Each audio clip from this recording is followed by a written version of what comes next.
अस्सलाम वालेकुम नाज़रीन, मैं हूं असद अली तूर अपने प्रोग्राम असद तूर अनसेंसर्ड के साथ। आज हम आपको जो बड़ी खबर देंगे वो है कि टीटीपी से जो सीज फायर हुआ है वो किन शराइत पर हो रहा है, क्या बातचीत हो रही है। बड़ी खबर है टीटीपी से सीज फायर की, कालेदम टीटीपी से। इसी तरह टीएलपी पर भी कुछ बात करेंगे, जबकि एक जो बड़ी खबर वो जो पेट्रोल की कीमतों में जो रात गए हुकूमत ने बम मारा है रात 1:30 बजे, उसमें असल में इजाफा कितना बनता था पेट्रोल की कीमत में, लेकिन वज़ीर-ए-आज़म इमरान खान जो तारीखी रिलीफ पैकेज देते फिर रहे थे उन्होंने असल में कितना इजाफा किया, यह भी हम आपको बड़ी खबर देंगे।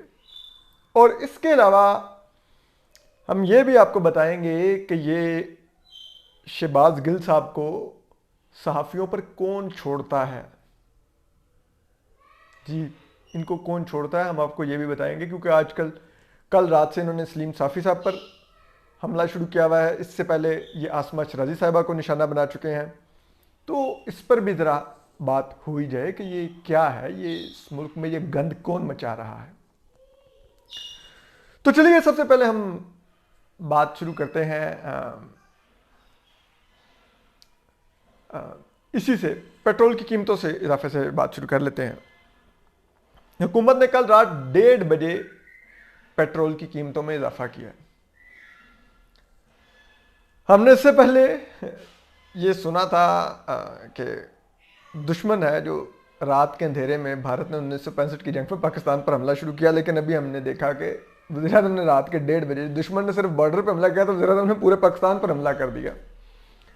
ठीक है, पाकिस्तान की तारीख की सबसे महंगी पेट्रोल की कीमत अब हुकूमत ने की है। डॉलर पाकिस्तान की तारीख में सबसे महंगा अब हुआ है। चीनी पाकिस्तान की तारीख की बुलंद तरीन सतह पर अभी पहुंची है। आप सोचिए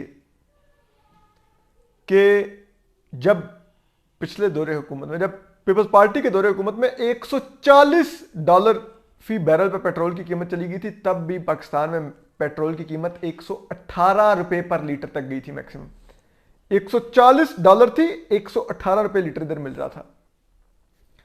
पीएमएलएन के दौर में $85 फी लीटर थी, $88 फी लीटर यहां मिल रहा था। वहां पे $85 फी बैरल थी, यहां पे $88 फी लीटर था।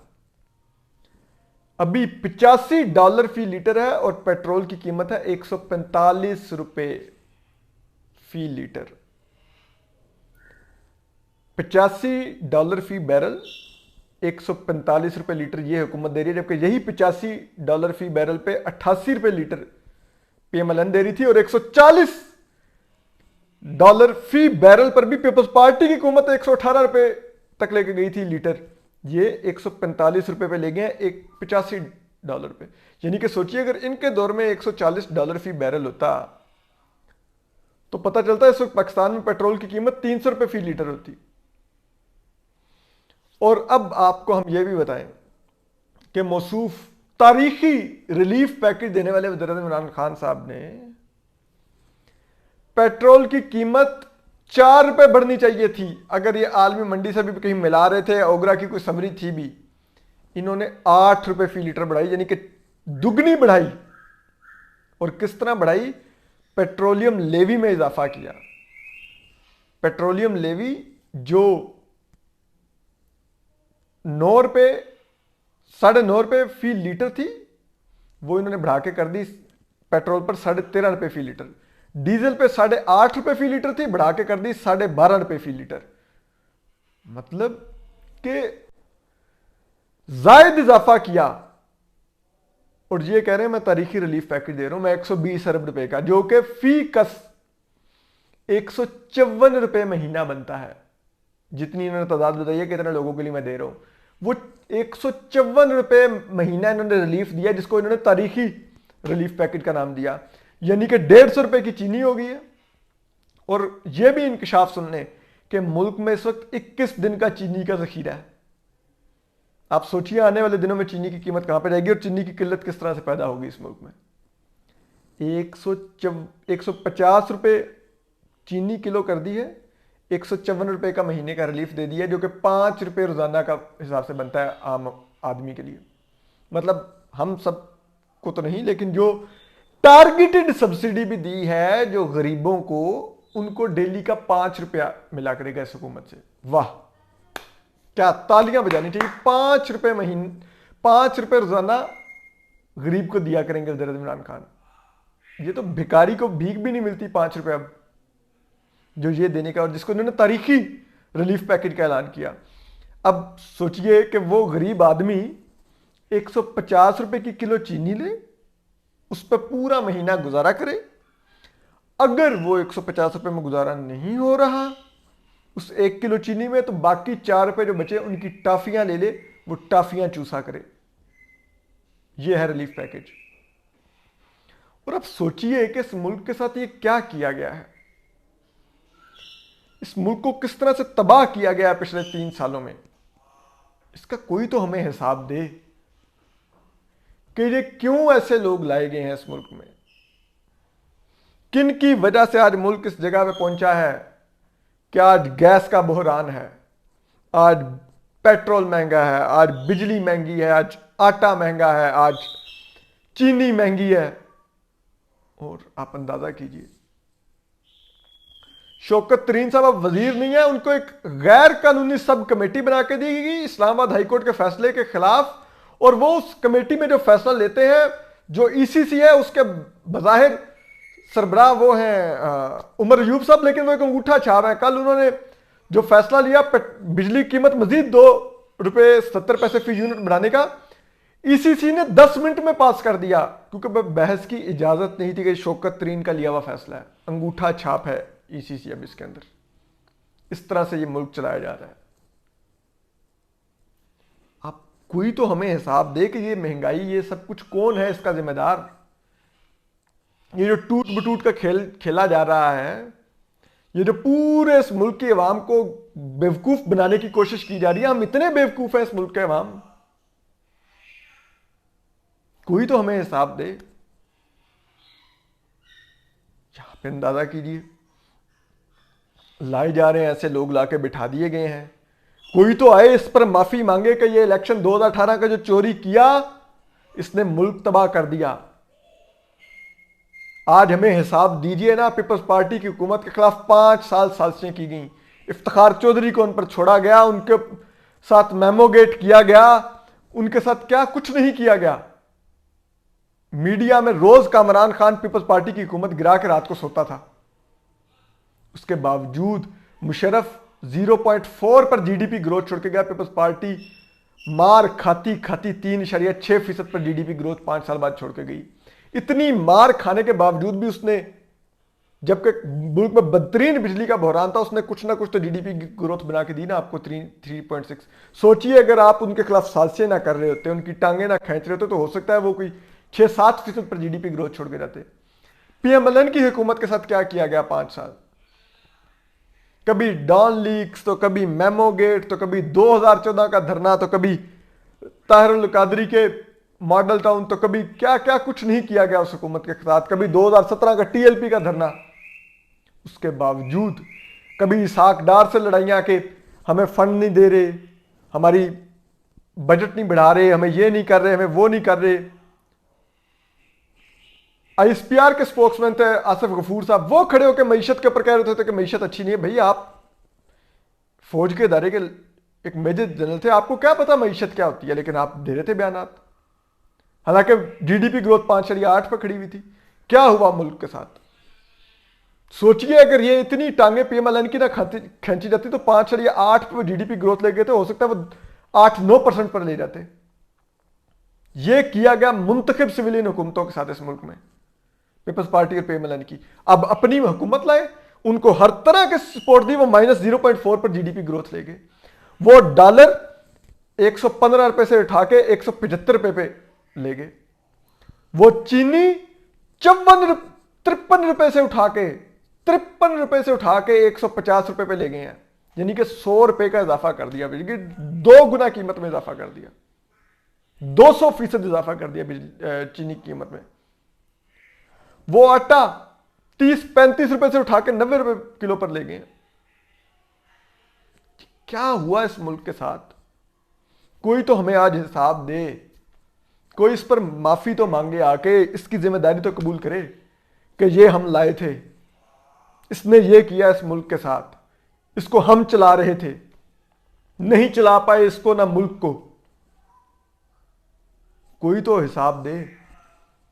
और अभी भी इस मुल्क में जो सो कॉल्ड पॉलिसी साज है, जो एस्टेब्लिशमेंट है, उसका अभी भी इक्तदार की भूख और अपने गलत फैसलों के बावजूद रिग्रेट की बजाय वो उन्हीं फैसलों को रीडू करने की कोशिश कर रहे हैं नए तरीके से। आप देखिए पंजाब में अब अंदाजा होगा कि पीएमएलएन इमर्ज होगी है और वो अगले इलेक्शन में वाइप आउट कर देगी। तो अब पीएमएलएन जो एक पुरअमन सियासी जमात है, उसका तोड़ करने के लिए टीएलपी तैयार की जा रही है। एस्टेब्लिशमेंट उसके साथ सारी गेम डील मेकिंग कर रही है। अब तो मुफ्ती मुनीबुर रहमान और वो मौलाना बशीर फारूकी और अकील करीम ढेडी क्या कहते फिर रहे हैं, बताइए ना। ये क्या कर रहे हैं इस मुल्क के साथ आप? अभी भी आपको समझ नहीं आई? अब देखिए टीएलपी के लोगों को छोड़ा जा रहा है, पीटीएम के लोगों को अली वजीर को जेल में डाला हुआ है। उससे भी यार बात कर लें। आपने तो पार्लियामान में खड़े होकर कहा कि जब तक वो फौज से माफी नहीं मांगेगा हम उसकी बेल नहीं होने देंगे। कोई बेल नहीं देगा उसको, नहीं दी किसी कोर्ट ने बेल। क्या अदलिया की भी साख बच गई पीछे। उसको टेररिज्म के केस में चार्ज कर लिया, जिसने एक बंदा नहीं मारा, सिर्फ एक तकरीर की है। उसको दहशतगर्दी के केस में उस अली वजीर को चार्ज किया। साद रिजवी, टीएलपी, दर्जनों पुलिस एहलकार शहीद किए, सैकड़ों जख्मी किए, अरबों रुपए का नुकसान पहुंचाया मुल्क की मैशत को। दहशतगर्दी का कोई मुकदमा नहीं, सारे रिहा हो रहे हैं। क्या मजाक है? क्योंकि इस वक्त टीएलपी की जरूरत है। अब पीटीएम को कबायली इलाकों से खत्म करना है, तो अब टीटीपी से सुलह करने जा रहे हैं ताकि वो पीटीएम की रिप्लेसमेंट बने वहां पर आके, वो पीटीएम को खत्म करे। इसलिए अब टीटीपी से डील हो रही है। ये किस किस्म की मुल्क किस तरह से चलाने की कोशिश की जा रही है? अब सोचिए, इतना कुछ होने के बावजूद पिछले कई सालों से हम एफएटीएफ की ग्रे लिस्ट में पड़े हुए। हम इसलिए नहीं निकल पा रहे कि तमाम मगरबी दुनिया कहती है कि हमारी रियासत को रोमांस है इंतहा पसंद और दहशतगर्द तंजीमों से। क्या वो रोमांस खत्म हो रहा है? ये देख लीजिए टीएलपी और टीटीपी के साथ किस तरह से मुआहदे हो रहे हैं।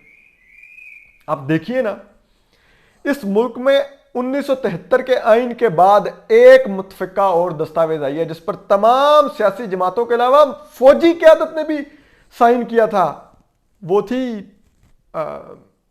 इसकी नेशनल एक्शन प्लान की दस्तावेज थी, जिसमें कहा गया था किसी इंतहा पसंद जमात की, किसी मजहबी जमात की सरपरस्ती रियासत नहीं करेगी, उनको नहीं पालेगी, उनको नहीं फरोग देगी। ये क्या किया जा रहा है टीएलपी और टीटीपी के केस में? मुल्क का नहीं सिर्फ अपना मफाद अजीज है। कोई तो हमें आज हिसाब देना कि क्यों ये किया जा रहा है, क्यों ये तंजीमें दोबारा से पाली जा रही हैं, क्यों रियासत दोबारा इनके सर पे हाथ रख के इनको पुरअमन सियासी जमातों की गर्दनें काटने के लिए आगे ला रही है। इसलिए कि आपने पंजाब में जो ग्राउंड लूज किया, जो बदनामी हुई एस्टेब्लिशमेंट की पंजाब में, कि उन्होंने सियासत में मुदाखलत करके एक मुंतखब हुकूमत का तख्ता उल्टा, इलेक्शन चोरी करके एक को लेकर आया, उसने पूरा मुल्क तबाह कर दिया। उस जो आप एक्सपोज हुए, जो एक सो कॉल्ड पॉपुलैरिटी लूज की पंजाब में, अब उसको रीगेन करने के लिए आप लठ बाजार टीएलपी का सहारा ले रहे हैं कि वो डंडे के सर पे अवाम में खौफ पैदा करे, और जो अवाम में एंटी स्टैब्लिशमेंट पंजाब में जज्बात आए हैं वो उनको डंडों के सौर पर कुचले आपके ईमा पर। इसलिए अब टीएलपी को आगे ला रहे हैं। कबायली इलाकों में आप हमेशा के लिए वो अवाम में जो एक सियासी शऊर आया था उसको कुचलने के लिए अब टीटीपी से सुलह करके उनको लाएंगे आगे आप। और कहा जा रहा है कि वो टीटीपी के साथ एक माह का सीज फायर हो गया, उनके कुछ लोग छोड़ेंगे, और जी वो आम फुट सोल्जर है उनके। भाई आम फुट सोल्जर क्या होते हैं? वो इतने बेवकूफ हैं टीटीपी वाले, वो आपसे अपने मेन लोग छुड़वा रहे हैं। पूरा आप अभी मीडिया को गुमराह कुन खबरें फीड कर रहे हैं।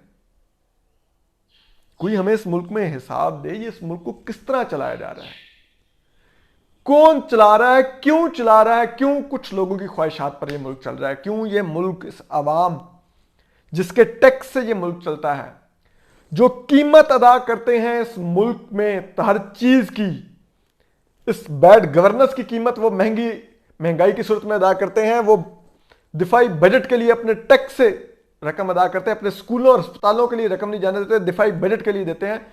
उस अवाम की विल पर, उस अवाम के इंतखाब पर इस मुल्क को क्यों नहीं चलाने दिया जाता? कोई तो हमें आज हिसाब दे, अगर ये हो रहा क्या है इस मुल्क में। यहां पर एक से एक चुन के ऐसे ऐसे लोग हुकूमत में लाए जाते हैं, लाए गए हैं, जो बैठ के सोशल मीडिया पर, टीवी चैनलों पर, वीडियोस में आवाम को वो गालियां देते हैं, सहाफ़ियों को, सियासतदानों को ऐसी ऐसी गाली देते हैं, हम लोगों को गद्दारी के सर्टिफिकेट्स देते हैं। कौन होते हैं आप लोग हमें गद्दारी के सर्टिफिकेट देने वाले? 5th जनरेशन वार के झूठ की बुनियाद पे आप लोगों ने हमें सब लोगों को दबाना शुरू किया हुआ है।